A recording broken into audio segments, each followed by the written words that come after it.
네, 안녕하세요. 소개 감사드립니다. 저는 연세대학교 원주의과대학 정밀의학과 양세정이라고 합니다. 오늘 저는 메디컬 AI에서 이제 성차 관련된 부분들이 어떤 식으로 연구가 되고 있고 어떤 방향으로 나아가야 할까 이런 부분들에 대해서 말씀드리려고 합니다. 먼저 간단히 제 소개를 다시 한번 하면요. 네, 저는 의과대학에 있지만 MD 교수는 아니고 이제 공순이입니다. 공순이이고 네, 철저하게 전자공학과를 나왔고 영상 처리로 박사학위를 받았고요. 네, 병원에서 이제 의료 AI 관련된 이렇게 다방면의 연구들을 진행을 하고 있습니다. 네, 연구원들이 많이 있어서요. 많이 도와가면서 함께 일을 하고 있고요. 저는 모든 강의의 첫 시작은 사실 이 연구원들 소개로 시작을 합니다. 이 친구들 없이는 제가 혼자서 할 수 있는 연구가 하나도 없기 때문에 늘 너무나 소중한 사람들이라서 이렇게 항상 이렇게 화면에 띄우면서 같이 얘기를 한 번씩 하고요. 연구원들이 적지 않기 때문에 다양한 분야에 대해서 의료 인공지능 연구를 하고 있습니다. 사실 저는 인공지능의 알고리즘을 개발하고 시스템을 개발하고 이런 일들을 하는 게 제 주 업무고요.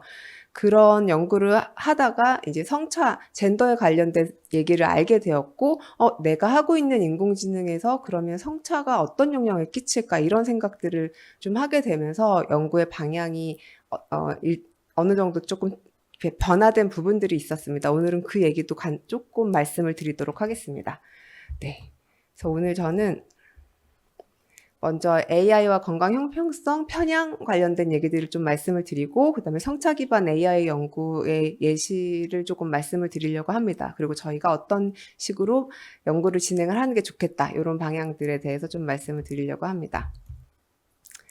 디지털 헬스케어 산업은 보시다시피 계속 증가하고 있고요. 이제 2033년이 되면 이제 1조 6천억을 넘는다 이런 6천억 달러를 넘는다라는 전망이 있습니다. 계속해서 발전되고 있고 이런 발전은 환자 중심 의료 솔루션 관심이 증가하고 있고 또 고령화, 만성질환자가 증가하고 있고 모바일 플랫폼도 계속 보급이 증가하고 있어서 일어나고 있는 현상인데요.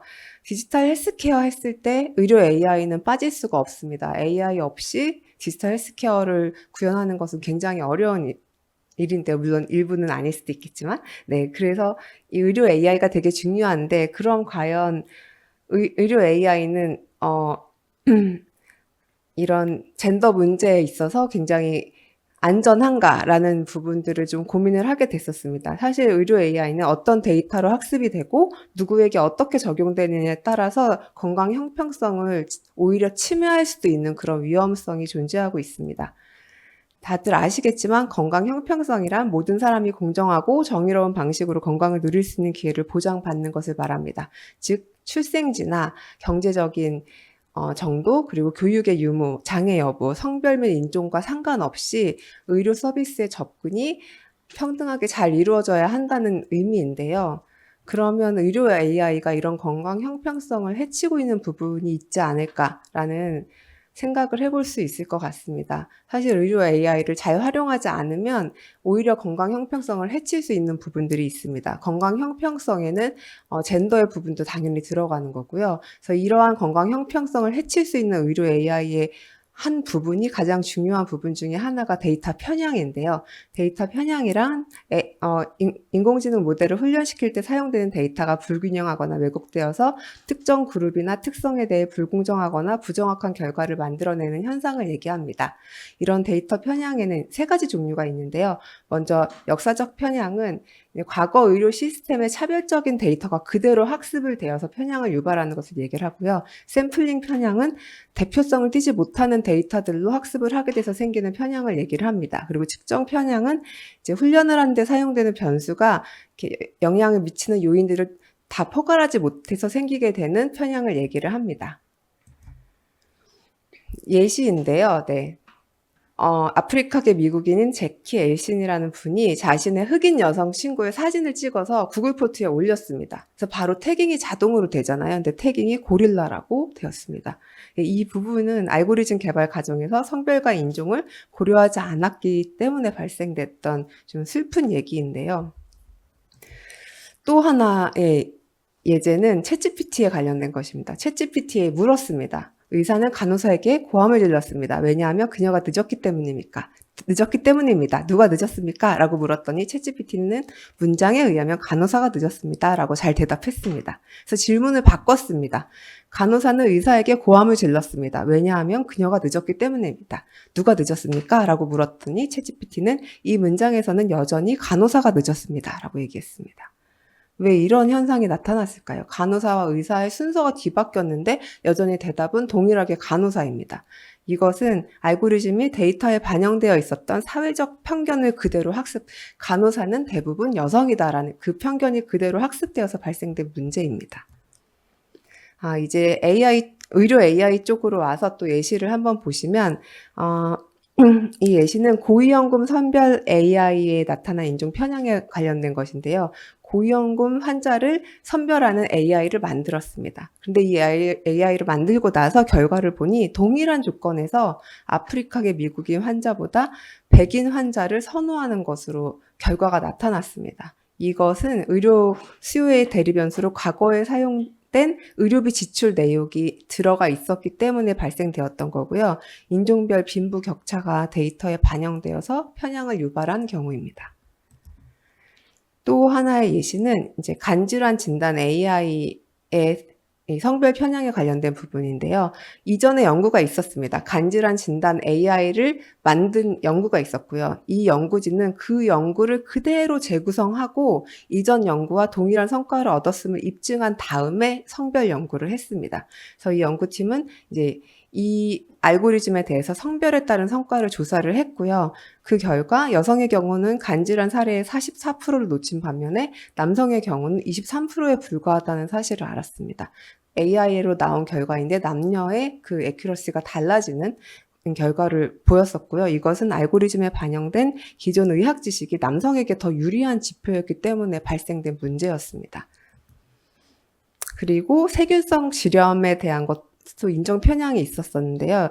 이 연구자들이 이제 증상이 없는 여성의 피부를 예측하는 4가지 이제 기계학습 모델을 능력을 조사하면서 정확도가 인종에 따라 다르다는 것을 발견을 했습니다. 히스패닉 여성은 가장 많은 거짓 양성 진단을 받았고 아시아 여성은 가장 많은 거짓 음성 진단을 받았습니다. 같은 여성군 안에서도 인종에 따라서 편향이 일어나는 것을 보여줬는데요. 이거는 인종 및 집단별 질병의 이해도와 데이터 샘플의 차이로 인해서 이런 편향이 발생하였습니다.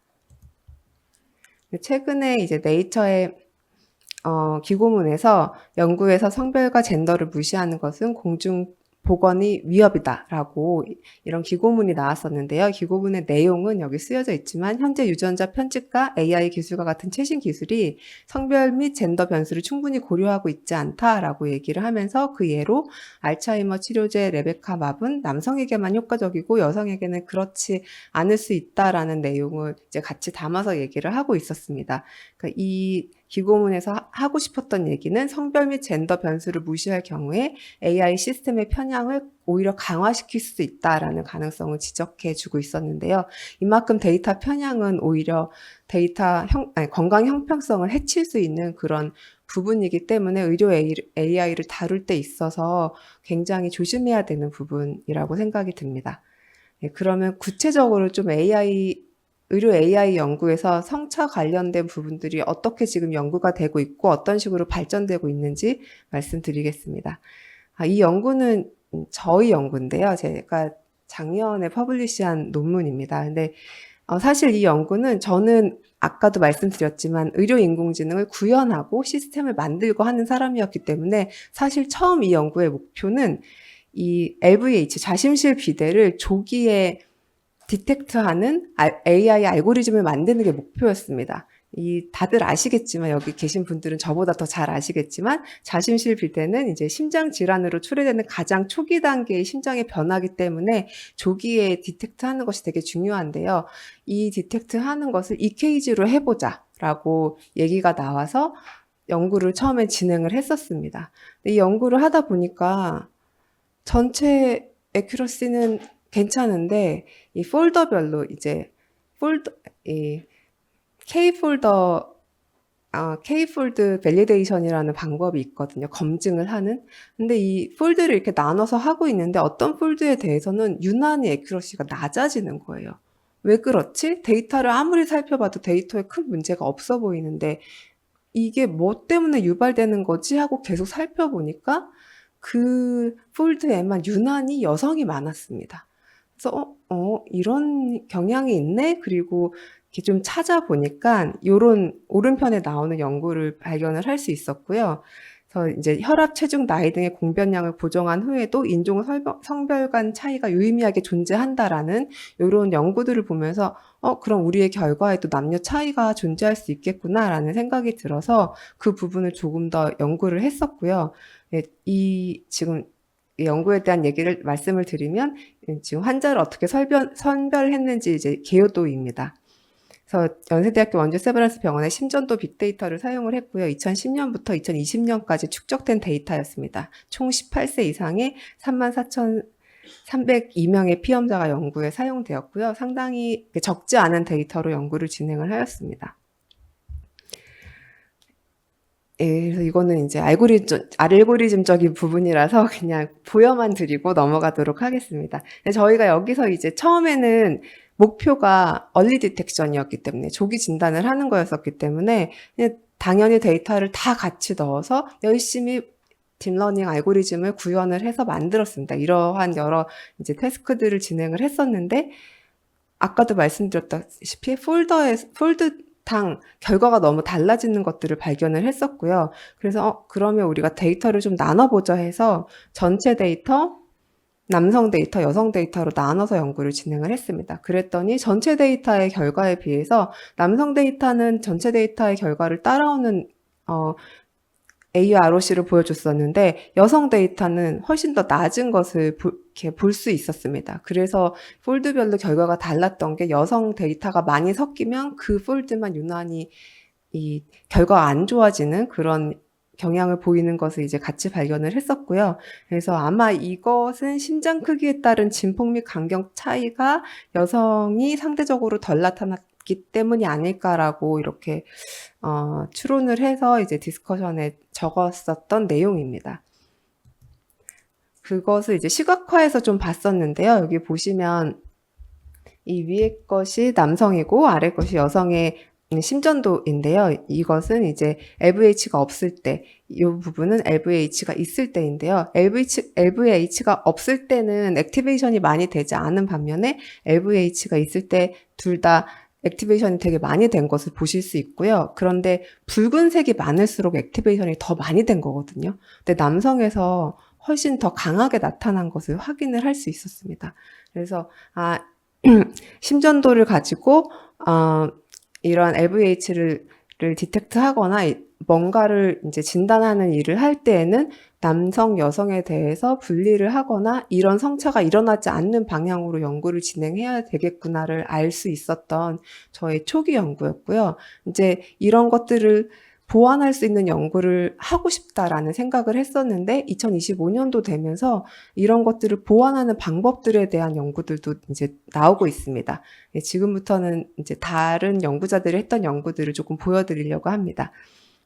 이 부분은 생성형 AI 관련된 연구인데요. 사실 생성형 AI는 다들 아시겠지만 데이터셋에서 학습된 패턴을 가지고 새로운 데이터를 합성을 하거든요. 이런 가운데 할루시네이션이 들어갈 수 있기 때문에 의료 쪽에서는 굉장히 보수적으로 사용하고 있었습니다. 이게 환자의 건강과 직결될 수도 있는 문제가 발생할 수도 있다는 우려 때문에 굉장히 보수적으로 사용을 하고 있었는데 지금은 이제 많이 발전이 되어서 데이터를 생성해서 어그멘테이션을 하고 보고서를 작성하고 이런 부분에 있어서 생성형 AI를 메디컬에서도 많이 적용을 해서 사용을 하고 있고요. 이러한 가운데서 이 한 연구자가 흉부 엑스레이 오픈 데이터셋에서 편향이 있다라는 것을 보고를 하였습니다. 그래서 대규모의 흉부 엑스레이 오픈 데이터셋을 AI를 돌려서 봤더니 성별을 포함한 다양한 편향이 존재했습니다. 그래서 성별뿐만 아니라 소수자들에 대한 편향이 존재를 했었고 빅데이터를 이용을 해서 학습한 모델은 소수자 집단에 대해서 일관되게 높은 진단 누락률을 보였었습니다. 편향이 발생된 거고요. 그래서 이 부분은 인종 및 집단별 질병의 이해도와 데이터 샘플 차이로 인해서 편향이 발생된 경우였습니다. 그래서 보통은 저도 이런 편향이 발생된다라고만 보고를 하는데 이런 내용들과 더불어서 이제는 해결책들이 나오기 시작하고 있습니다.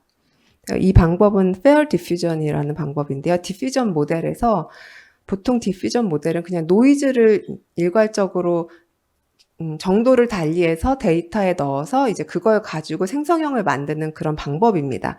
네, 거기서 성별 인종들 각 그룹별로 노이즈의 강도를 다르게 설정을 하고 이 그룹별 노이즈 강도를 자동으로 탐색 조정하는 방식을 그 전단에 넣어서 이제 일반적인 스테이블 디퓨전이 아닌 페어 디퓨전이라는 이름으로 새로운 알고리즘을 개발을 했는데요. 그 결과 이제 전체 이미지 생성 품질은 유지하면서 그룹 간의 편차가 줄어들도록 모델은 학습이 되었고, 그래서 전체적으로 보시면 스테이블 디퓨전 기존 방법에 비해서 이 페어 디퓨전은 훨씬 더 그룹 간의 편차가 적어지는 방식으로 학습이 됐고 결과를 보여주는 것을 보고하였습니다. 2025년도에 나온 논문이고요. 그다음에 뇌 MRI에서도 이제 성별 편향이 많이 나타나고 있습니다. 이 예시는 뇌 MRI 영상을 가지고 MRI를 이제 새로 생성해내는 그런 알고리즘에 관한 것인데요. 이제 동일하게 학습된 모델에서 성별 정보를 주지 않았을 때, 여기 보시면 아무런 정보를 주지 않은 게 이제 그냥 블랭크로 나타나 있는데, 이렇게 페이션트 내지는 아무 정보를 주지 않았을 때 만들어내는 결과치가 여성과 훨씬 흡사하게 나온다라는 보고가 있었습니다. 근데 이 부분은 데이터셋에 여성의 MRI 데이터셋이 훨씬 많이 포함되어 있었고 그게 그대로 생성을 할 때 반영이 되었기 때문에 생긴 문제였었고요. 그래서 이 부분도 이제 학습 과정에서 성별을 고려하지 않고 그냥 대규모 데이터를 학습만 시켰기 때문에 생겼던 문제였습니다.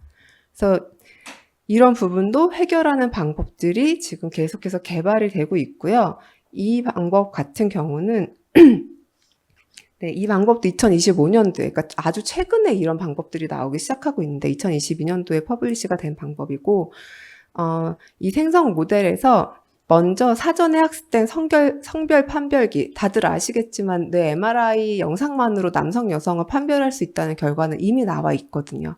그래서 그걸 이용해서 성별 판별기를 앞단에 붙여서 모델을 학습할 때 남녀 비율이 실제 데이터와 비슷해지도록 자동으로 맞춰지는 부분들을 추가를 했습니다. 그래서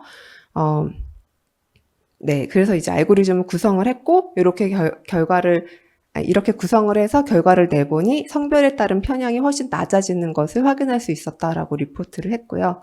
그래서 저도 이제 이런 연구들을 하고 싶다라는 생각만 했는데 역시 저를 앞선 연구자들은 이미 이제 2025년도부터 퍼블리시를 하고 있더라고요. 그래서 저의 목표는 2026년도에는 나도 이런 논문을 꼭 내겠다. 이런 목표를 지금 가지고 있는데요. 이렇게 계속해서 성차를 반영을 하는 것뿐만 아니라 이런 문제들을 해결하기 위한 연구들이 이제 개발이 되고 있습니다. 피부에 관련된 것도 하나 보여드리면 더마스코피라는 피부 확대경이 있는데요. 이제 피부과에서는 이 확대경을 가지고 병변을 보면서 이제 증상들을 진단을 하곤 합니다. 근데 이 영상은 지금 이 예시는 멜라노마인지 그냥 일반 점인지 볼 때 이제 더마스코피라는 도구를 많이 이용을 하는데 이러한 내용을 가지고 사실 제 기억에 피부암 AI 모델이 거의 최초였던 것 같습니다. 메디컬 AI 쪽에서 딥러닝을 이용했었던 연구가 2017년도에 처음으로 발표가 되었었고 아무래도 이 표면에 나타나 있는 부분들이기 때문에 연구하는 게 어렵지 않아서 그리고 피부암이라는 것 자체가 미국이나 유럽 쪽에서는 굉장히 핫한 이슈였기 때문에 계속해서 이 관련된 연구들이 많이 증가를 하고 있었습니다. 근데 문제는 이 멜라노마도 남녀 발생률이 다르고 양상이 조금 다릅니다. 그래서 그런 부분들에 대한 고려는 하지 않고 연구를 하고 있었는데요. 이렇게 일단 남녀 흑색종의 발생률이 다르고 위치도 다르다라는 발표가 있었고, 그래서 이런 이런 것들 때문에 이제 바이어스를 완화하는 AI 학습 기법들에 대해서 연구를 했습니다. 그러니까 이 연구는 아까 뇌 MRI나 보여드렸던 생성형 AI에 적용돼 있었던 어떤 편향을 완화하기 위한 학습 기법인데요.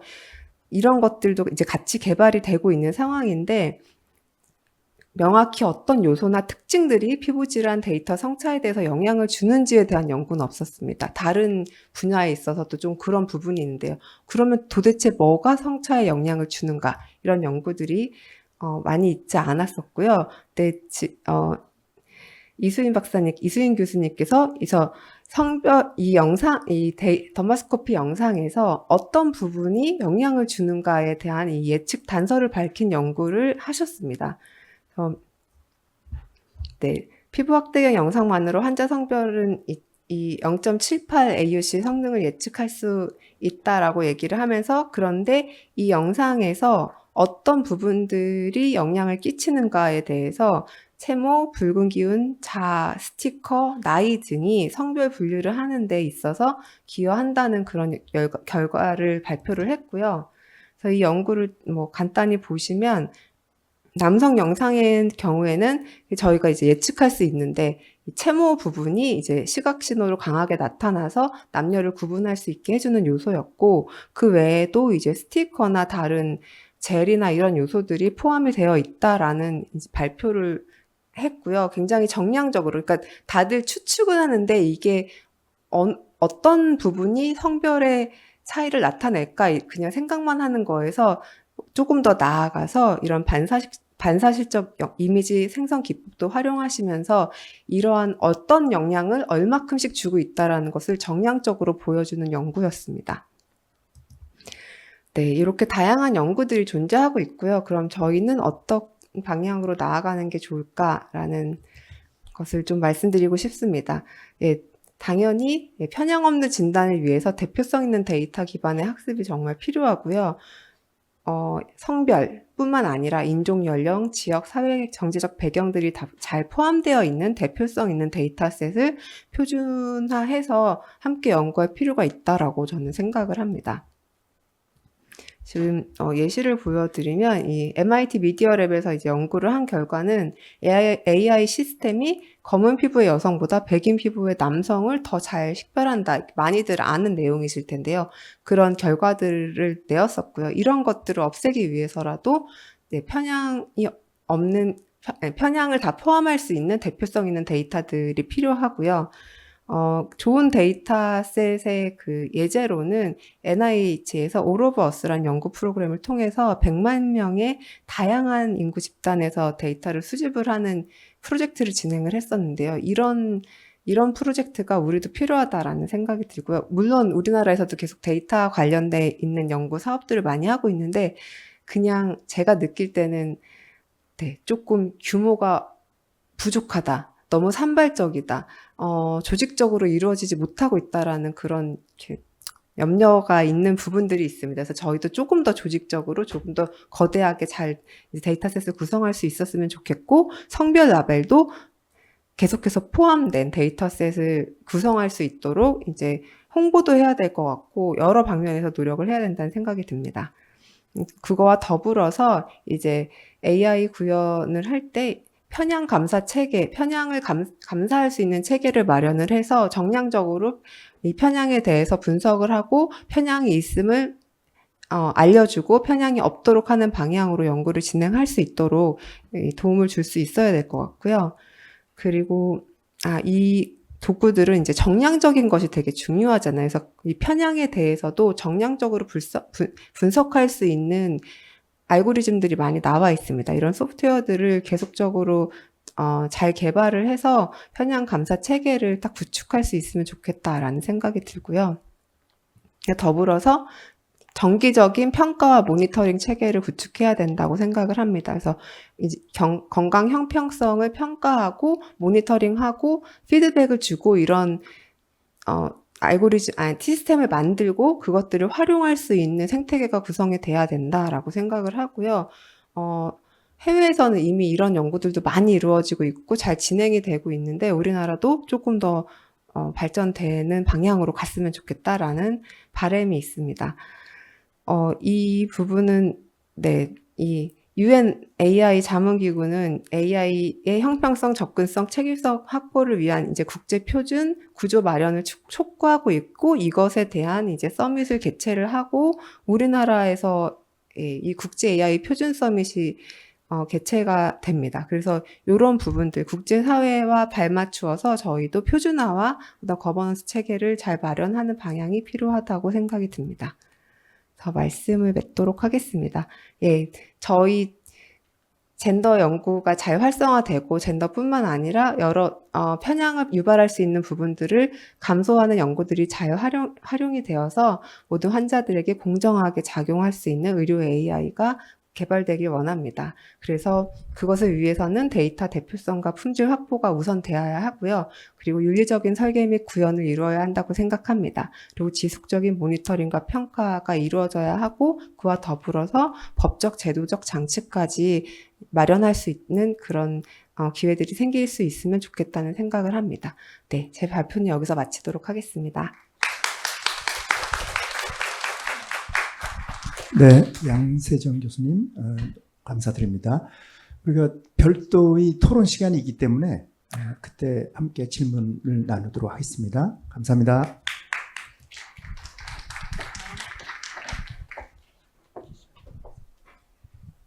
다음 연재 소개하도록 하겠습니다. 그 다음 연재 발표는 무기니 교수님이신데요. 무기니 교수님은 정말 유명하신 분이고 제가 굉장히 존경하는 분인데, 오늘 또 발표해 주겠다고 하고 제가 이제 우리 학회에 영입을 해가지고 지금 봉사를 하고 계십니다. 그 양력을 소개하면은 다 아시겠지만 이제 지금 현재 서울대학교 교과대학 생화학교실의 교수로 재직하고 계시고요. 치매 극복 연구 개발 사업단 단장으로 8년 차인가요? 8년 차? 6년 차. 굉장히 활발히 하고 계셔가지고 굉장히 치매 극복에 대해서 솔루션을 제시하고 있습니다. 연구 분야는 알츠하이머 병인 기전 및 치료제 타겟 발굴 연구이고요. 환자율의 오가노이드를 이용한 약효 평가 플랫폼까지 굉장히 다양한 영역을 섭립하고 계십니다. 오늘 알츠하이머 치매의 성별 차이에 대해서 발표해 주시겠습니다. 감사합니다. 네.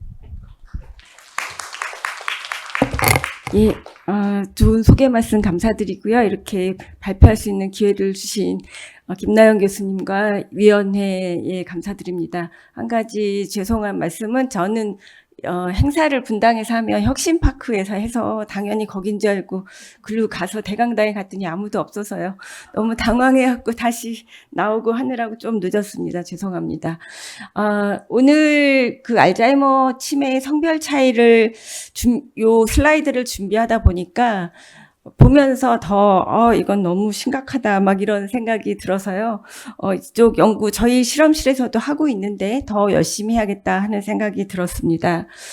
알츠하이머병에서 왜 이 성별 차이를 중요하게 생각을 하느냐, 그거를 먼저 말씀을 드리겠습니다. 전체적으로는 치매가 3초에 한 명씩 전 세계에서 치매 발병이 되고 있고, 그런데 그중에 60에서 80%가 알츠하이머병이라서 치매 중에 한 일부분인 알츠하이머병을 그냥 치매 이콜 알츠하이머병 이렇게 쓰고 있는데, 그건 정확한 것은 아니고요. 치매는 증상을 나타내는 단어고 알츠하이머병은 질환명입니다. 그래서 전체 인구를 보면은 2050년까지 5,500만 명, 우리나라 전체 인구에 해당합니다. 이렇게 많고요. 또 그 증가 속도가 엄청 빠르게 가고 있고, 이러한 치매 환자 중에 65%가 여자라고 합니다. 그러니까 여성이 훨씬 더 치매 환자가 많다는 얘기고요. 그래서 사망 원인 순위를, 이건 영국 통계인데, 보시면 여자의 경우는 사망 원인의 1순위가 알츠하이머병이게 되고요. 남자의 경우는 이 알츠하이머병이 아니라 이제 허트 디지즈가 나오고 있습니다. 그러니까 여성이 더 치매로 인해서 사망할 수 있는 확률이 크다. 이거 되게 쇼크였고요. 그래서 이제 한국의 그 상황은 어떤가 그리고 자세히 봤더니 전 세계가 5,500만 명이고 20년마다 2배 증가하고 이제 연령 증가가 가장 큰 위험 요인이고 우리나라도 계속 증가하고 있고 그런데 여성 치매 유병률이 상당히 높은데 여기에서 보면 되게 신기한 데이터인데요. 23년 중앙치매센터에서 발표한 데이터인데 65세, 69세, 74세 이때까지는 남성이 여성보다 치매 환자가 더 많다고 합니다. 여성은 별로 안 나타나고요. 그러다가 75세가 지나면서 갑자기 폭발적으로 여성 환자가 많아지고 있습니다. 이 그래프가 나타내고 있는데요. 이 빨간 줄이 여성 환자고 이 파란 줄이 남성 환자인데요. 비슷하게 가다가 갑자기 여성 환자가 이렇게 늘어나게 되고 그러니까 이제 평균은 이렇게 나타나고 있고 전체를 따지다 보면 여성이 많다 이렇게 얘기를 하는데 사실 75세 이상부터 여성 환자가 급격히 증가하고 있습니다. 왜 그럴까? 그 고민도 많이 해봤는데 여기서 저희가 잘 인지하지 못하던 그 인지 예비능 혹은 인지 회복 탄력성에 관해서 생각을 안 해볼 수가 없습니다. 여성은 생애 전반에 걸쳐서 언어 기능이 좋다고 하잖아요. 언어 및 일화 기억이 남성보다 우수하고요. 뇌 노화 속도도 느려서 포도당 대사 변화도 느리고 후생 유전학적 지표도 상당히 좋게 나타난다고 합니다. 그리고 이제 진단을 받을 시기는 여성이 이런 언어나 뭐 여러 가지 인지 예비능이 발달하기 때문에 남들이 인지를 못하고 있다가 이제 이상해 그래갖고 진단을 받게 되면은 그게 와르르 무너지는 순간이라고 합니다. 그래서 여성이 남성보다 빠르게 진단 이후에는 인지 기능이 저하하고 더 빨리 독립성도 상실하고 장애 수준도 높고 그렇고 또 하나는 병리 단백질이 똑같이 남성과 여성 뇌에 축적이 돼도 여성은 그게 심텀으로 나기까지 시간이 오래 걸리는데 비해 남성은 그 심텀이 빨리 나타나기 때문에 이제 여성이 더 장기간 이런 단백질의 축적을 견디다가 어느 순간이 달하면 갑자기 확 나빠지는 이런 것 때문에 여성이 이제 뒤에 나타나는 건데 뇌 안의 병리의 변화는 남성과 여성이 동일하게 일찍부터 나타나고 그거를 이제 외부가 인지하는 시점이 늦어진다는 그런 데이터였습니다. 그래서 여성 같은 아밀로이드 부하에서도 더 높은 인지 기능을 유지하다가 임계점 도달 시 빠르게 인지 기능이 하락하게 되고 해마 용적 변화도 유사한 경로로 초기에는 보존이 되다가 갑자기 감소하고 그래서 이런 문제가 있고 그러니까 평소에도 여성들이 많이 참잖아요. 이 화 이런 게 이제 여성의 특별한 그런 질환으로 이렇게 카테고라이즈 하는데 치매에서도 이런 현상이 이렇게 알게 모르게 바이올로지컬하게 일어나고 있다 하는 그런 여러 가지 데이터가 복합적으로 나타나는 현상입니다. 그러고 또 이제 병이 발병했을 때 여성보다 남성들이 더 체계적으로 나은 치료를 받고 이거는 이제 문화적인 것 같고요. 여성들은 이제 나타나는 여러 현상 중에 우울하고 좀 밤에 잠이 안 오고 그러니까 이걸 치매로 생각을 안 하고 처음에 항우울제나 항정신병약 처방을 받아서 치매를 치료하기보다는 증상을 완화하는 쪽으로 가기 때문에 이렇게 치매 치료 기준이 낮은 그런 치료를 받고 있다 하는 게 있고요. 여기가 이제 그 좋은 점도 있지만 이 치매의 치료라는 관점에서 보면은 여성의 우수한 언어 능력이 진단 지연의 원인이 되면서 이거를 그러면 그냥 우리 이렇게 당해야 되냐 이렇게 생각하기보다는 성별 특이적 평가 도구의 필요성이 제기된다 이렇게 생각이 듭니다. 똑같이 MMS라는 거를 가지고 평가를 하는데 여성은 이런 거를 조금 더 잘할 수 있기 때문에 여성은 조금 더 다른 지표를 가지고 평가를 해야 되지 않을까 이런 생각을 하게 됐습니다. 그래서 이제 이건 전체적으로 사망 원인이 이제 알츠하이머병이 우리나라에서 6위인데요. 점점 여기 순위가 점점 올라가고 있습니다. 작년에는 7위였는데 올해 6위가 됐고 요 그래프를 보시면 13년에 8.5 정도의 지표가 인구 10만 명당 8.5명 이렇게 지표가 나타났다면 2023년에는 10년 사이에 21.7명으로 알츠하이머병이 아주 급속도로 3, 4배 이렇게 갑자기 사망률의 순위를 높여가고 있습니다. 그래서 사망하는 사람들도 자세히 살펴보니까 여자는 5위 정도인데요. 남자는 10위입니다. 그러니까 여자가 더 많이 알츠하이머병으로 사망을 하고 있다 하는 것을 알 수 있고요. 그래서 이거는 리빙스턴이라는 박사님이 매년 메타데이터를 중심으로 해서 알츠하이머병의 위험 요인을 이렇게 가려내고 있는데 뭐 에이지, 나이, 그다음에 성별, 제네틱스 이런 건 저희가 어떻게 할 수 없는 요인이라서 여기 분홍색으로 표시를 했는데 non-modifiable risk factor입니다.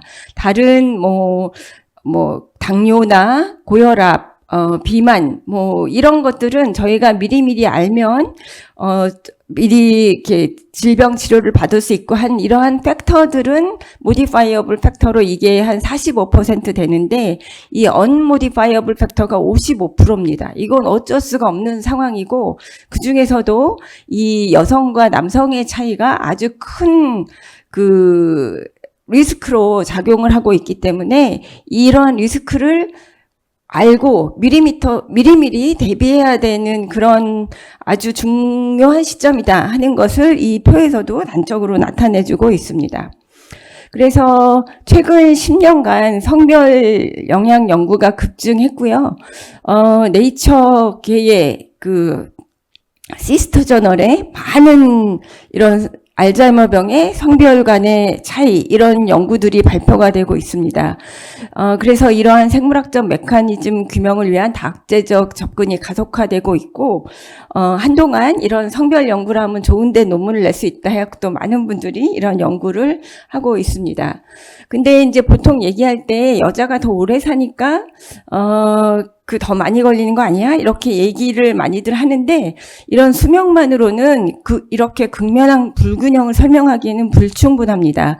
그 메커니즘을 보면은 일단 여자는 XX 크로모솜을 갖고 남자는 XY를 가지고 있잖아요. 그러니까 X가 두 개인 점에서 완전히 다를 거라고 생각하고요. 호르몬도 에스트로겐이 일정 시기가 되면 여성은 폐경으로 이르는데 남성은 테스토스테론이 늦은 나이까지 오면서 그렇게 급격한 호르몬의 변화가 없습니다. 그리고 이런 것에 의해서 이뮨 리스폰스도 달라지고요. 제네틱 팩터도 당연히 이 크로모솜에서 발현되는 진이 다르기 때문에 이런 팩터도 있을 겁니다. 그리고 사이코소셜 컬처럴 팩터도 이제 에듀케이션의 요즘은 아니지만 지금 노인분들의 나이에서는 에듀케이션 정도가 남성, 여성의 차이가 많이 나고 있고 그러한 젠더 디퍼런스가 컬처럴리 많이 존재하고 있어서 이런 것들이 알츠하이머병에서 큰 팩터로 작용을 하고 있다 이렇게 생각을 하고 있습니다. 그래서 이 연구를 하기 위해서는 이제 인간을 대상으로 하는 연구가 어렵기 때문에 다양한 알츠하이머병 동물 모델을 가지고 많은 연구들이 되어 왔는데 이것의 또 문제는 실험을 할 때 메일만 사용하거나 피메일만 사용하거나 해갖고 두 개를 비교할 수 있는 실험이 10년 전까지는 거의 없었습니다. 한 가지 성으로만 계속 연구를 하고 있기 때문에 그게 문제가 제기가 되면서 이러한 동물 모델에서도 이러한 밸런스를 유지해야 되지 않냐 이런 얘기가 되고 있고요.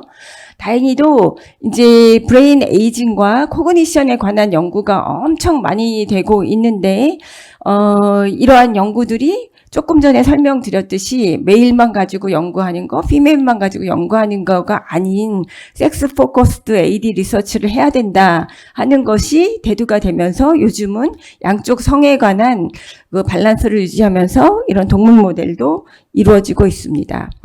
그래서 성차 관련 유전적인 요인을 보시면 이제 여러 가지가 있겠지만 뚜렷이 결과가 나오는 거는 이 이뮨 시스템이 아주 여자와 남자가 다르게 나타난다는 것이 아주 잘 알려져 있고 그 중에서도 뇌의 이면을 담당하고 있는 마이크로글리아 미세 악교 세포의 펑션이 여성에서 급격히 떨어지고 있다. 그다음에 인플라마토리 프로테인 레벨이 높아지고 있다 하는 것이 계속 발견되어지고 있고 또한 임상에서는 계속 실패를 하고 있지만 이 섹스 호르몬 에스트로겐이 브레인에 미치는 영향이 엄청 큰데 그 기전을 아직 정확히 모르고 있습니다.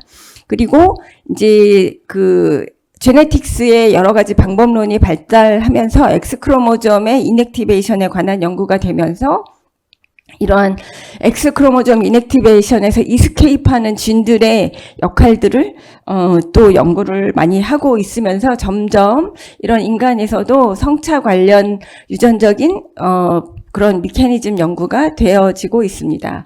그래서 가장 먼저 되어지고 있는 게 그냥 딱 생각해도 알 수 있는 게 여성의 에스트로겐 효과잖아요. 그 어느 일정 시기가 넘으면 에스트로겐 레벨이 갑자기 훅 떨어지면서 이제 뉴로 프로텍션을 하는 역할들이 없어지고 그리고 그다음에 시냅스의 가소성을 조절하는 이런 역할도 떨어지고 있고 그다음에 그 알츠하이머병의 중요한 베타 아밀로이드와 타우의 그런 병적인 폼으로 바뀌는 것도 높아지고 있고 또 디그레데이션 엔자임 레벨도 낮아지고 있고 이런 것들은 너무나 잘 알려져 있습니다. 그것에 반해서 남자의 이제 테스트로겐의 이펙트는 거의 80세까지 서서히 줄어들고 있기 때문에 이러한 영향이 그렇게 크지 않다 하는 것은 이제 가장 많이 알려진 그런 섹스 호르몬의 알츠하이머병에 대한 역할이 되겠습니다. 그래서 이 메노포즈 이후에 그 에스트로겐을 리플레이스먼트 하는 테라피가 임상시험이 됐었는데 계속 실패를 하고 있지만 그 실패한 데이터를 가지고 분석이 많이 되고 있습니다.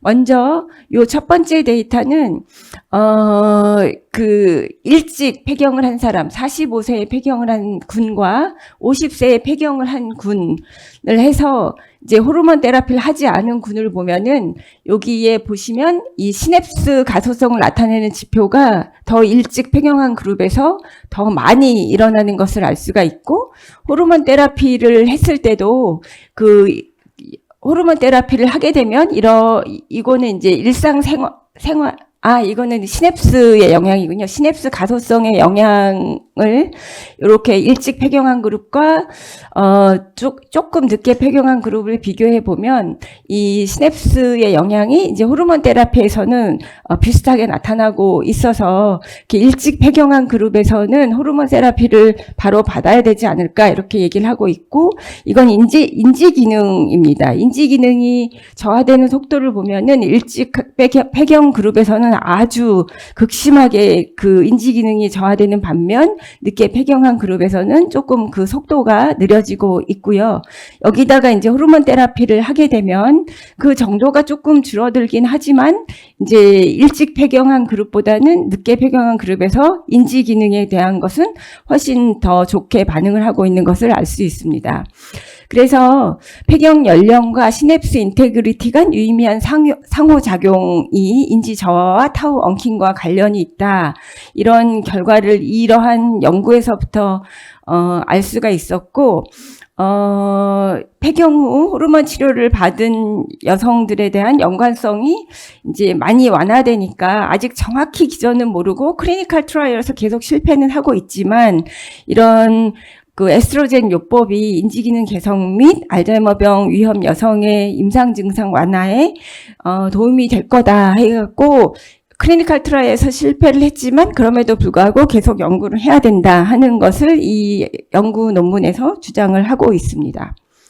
그래서 그렇다면 이제 에스트로겐 이외에 다른 팩터를 가지고 이제 많은 연구가 되고 있는데 그 다음에 뚜렷이 생각할 수 있는 게 여성은 XX고 남성은 XY이기 때문에 Y 크로모점의 역할 아니면 여성의 하나 더 있는 X 크로모점의 역할에 대해서 당연히 이제 연구가 될 수밖에 없는데요. 이런 연구를 해봤더니 그 XX에 똑같이 X는 하나씩 있고 두 번째 X에서 그 보통 인액티베이션 돼서 그 두 번째 X는 아무런 역할을 안 한다고 하고 있었는데 이런 지네틱스의 그 발전에 의해서 가만히 있던 X가 가만히 있는 게 아니라 여기서 이스케이프가 일어나서 세컨 X 크로모점이 알츠하이머병에 그 여러 가지에 영향을 미친다 하는 연구들이 하나둘씩 나오고 있는데, 여기에서는 어떤 유전자는 도움을 준다, 어떤 유전자는 더 나쁘게 영향을 미친다 등등의 발견되어진 유전자에 따라 다르게 이제 결과들이 그 우후죽순 나오고 있습니다. 그래서 작년에 대규모 GWAS를 X 크로모점에 대해서 해갖고 이걸 XWAS라고 부르는데요. 알츠하이머 환자를 중심으로 XWAS를 해봤을 때 특별히 차이가 나는 게 뭐가 없을까? 그러고 봤을 때 기존에 잘 안 알려졌던 SLC9A7이란 것이 아주 뚜렷하게 위험 요인으로 등장을 하고 있습니다. 이거는 골지 및 엔도좀의 pH 향상성을 조절하는 것이고, 발현 증가 시 노화에 따른 아밀로이드 축적 증가에 이제 기여할 것으로 생각을 하고 있어서, 이 SLC9A7은 거의 연구가 되어져 있지 않기 때문에 이러한 연구가 조금 더 이런 남녀의 알츠하이머병의 차이를 구별할 때에 좀 더 많은 연구가 돼야 되지 않을까? 그래서 골지 및 엔도좀이 여기에서 중요한 역할을 하지 않나 등등의 생각을 하게 하는 아주 대규모의 XWAS 연구였습니다. 그래서 이런 기전들을 쭉 살펴보면 이제 베타 아밀로이드나 타우가 축적이 되는 게 문제이고, 이런 것들이 코그니티브 디클라인을 일으키고, 이제 에이지도 여기에 많은 영향을 미치고, 브레인 스트럭처나 펑션, 그리고 다양한 기전에 영향을 미치는 것들이 이제 몰레큘들이 알려지고 있는데, 여기에서 빼놓을 수 없는 게 각 스텝 남녀의 성별 차이가 가장 중요한 그러한 팩터다 하는 것이 이 전체의 그래프를 통해서 저희가 인지할 수 있는 것입니다. 그러니까 어디 한 곳에만 이 남녀의 성별 차이가 중요한 것이 아니라, 이렇게 단백질의 응집을 높이는 데도 중요하고, 코그니티브 디클라인을 일으키는 데도, 그다음 브레인 스트럭처와 펑션을 일으키는 데 등등에도 이 남녀의 성별 차이가 중요한 역할을 한다 하는 것을 알 수가 있습니다. 그래서 이건 우리나라에서 논문이 나오면서 디멘시아 뉴스라는 데서 다룬 건데요. 타임지에 나왔습니다. 알츠하이머 치매는 왜 여성이 많은가? 그래서 이 타임지에서는 여성을 차별하는 사회, 여성 치매 발병률이 더 높다, 이렇게 해서 이퀄 라이트를 중요시하고 막 그렇게 하는데요. 그거를 이제 과학적으로 이제 접근하는 거가 이제 더 많은 추세입니다. 이거는 이제 인문사회학적으로 접근을 할 것 같고요. 그래서 여기서 김건아 교수님도 계시지만, 이 코그니티브 리저브라는 것이 정말 중요하다 하는 것이 대두되기 시작했고, 코그니티브 리저브라는 것은 이제 브레인에 다양한 이런 데미지나 챌린지가 올 수 있는데 그것을 버텨내는 능력입니다. 그래서 이런 코그니티브 리저브가 높은 사람들은 똑같은 병리가 있어도 더 늦게 증상이 나타나게 되고 그러는데, 이 코그니티브 리저브를 늘릴 수 있는 쪽으로 우리의 일상생활이 맞춰져야 된다 하는 것들이 많은 연구가 되어 있고요. 이러한 섹스 디퍼런스가 이런 코그니티브나 브레인 리저브를 키우는 데서 또 많은 영향을 미칠 거다 하는 연구가 되고 있습니다. 그리고 이거는 이제 ApoE4라는 것이 알츠하이머병의 상당한 위험 인자로 자리 잡고 있는데, 이 ApoE4도 섹스 디퍼런스하게 이제 알츠하이머병에 많은 영향을 미친다 하는 것이 나타나고 있습니다. 그래서 이것도 아주 대규모 메타 분석 데이터인데요. 전체 29,850명의 참가자, 이 중에 여성이 85%였는데, 이때 ApoE4의 역할을 이제 해봤더니, 여성에서, 이쪽이 남성이고요. 이쪽이 여성인데요. 여성에서 ApoE4를 가진 사람들의 알츠하이머병의 위험이 더 높다 하는 것이 나오고 있습니다. 그래서 A4, E4는 유전적인 거라서 하나는 아버지로부터 받고 하나는 어머니로부터 받는데 어쩔 수가 없는 거지만 이 A4, E4 유전자를 가졌을 때 더 열심히 이제 예방과 관리와 그다음에 치료도 받아야 되는 이런 건데 이렇게 E4를 가진 사람들이 AD 위험이 높다. 그럼 왜 그럴까? 그리고 연구를 했는데 얼마 전 네이처 메디슨에 나온 결과를 보면은 아주 대규모의 싱글셀 트랜스크립토믹스와 멀티플렉스를 해갖고 밝혀낸 거를 보면은, 이 A4E4를 보유한 여성에게서 특이적인 뉴트로필과 마이크로글리아가 상호작용을 하면서 인터루킨 17이 이런 뉴로 이뮤노 메타볼리즘에 영향을 미친다 하는 것을 밝혀냈습니다. 그래서 요거가 이제 자세하게 거기 그래픽 앱스트랙트로 나온 걸 보면은 요쪽은 이제 3-3를 가진 경우고 요쪽은 3-4, 그러니까 E4가 하나 있는 경우인데 뉴트로필에서 IL-17이란 것을 이제 뿜어내게 되면 마이크로글리아가 그 리셉터를 가지고 있다가 반응을 해서 이렇게 베타아밀로이드나 타우 같은 응집체를 제거하는 역할을 더 못하게 한다. 그래서 이러한 아밀로이드 응집체가 뇌에 더 많이 쌓이게 되고 코그니티블리 임페어가 된다 하는 것을 밝혀냈습니다. 그래서 이거는 남자, 여자 다 마찬가지의 경우이긴 하지만 여자에게서 E4가 더 위험이 높기 때문에 여성의 경우 이런 일이 일어날 확률이 더 많지 않을까 이렇게 생각해서 IL-17F와 그러니까 팩터, 뉴트로필에 있는 이런 팩터와 마이크로글리아에 있는 그 리셉터 상에 엑시스가 존재한다 하는 연구가 발표가 되었고 그 이후로 이 분야에 많은 연구가 이루어지고 있습니다. 그렇다면 드럭 리스폰스는 어떨까 해갖고 알츠하이머병의 항체 치료제가 원인 치료제로 2021년에 처음 나오게 되었는데 이게 나온 다음에 많은 논란이 있었습니다. 아까 좀 전에 발표해 주신 연자분께서도 소개해 주셨는데요. 두 번째로 그 FDA 승인을 받은 알츠하이머병 원인 치료제인 레카네맙의 경우 이제 효과가 있는 거를 봤더니 이제 여자는 한 0.2% 정도의 효과가 있는 반면 남성은 0.7%의 효과가 있더라.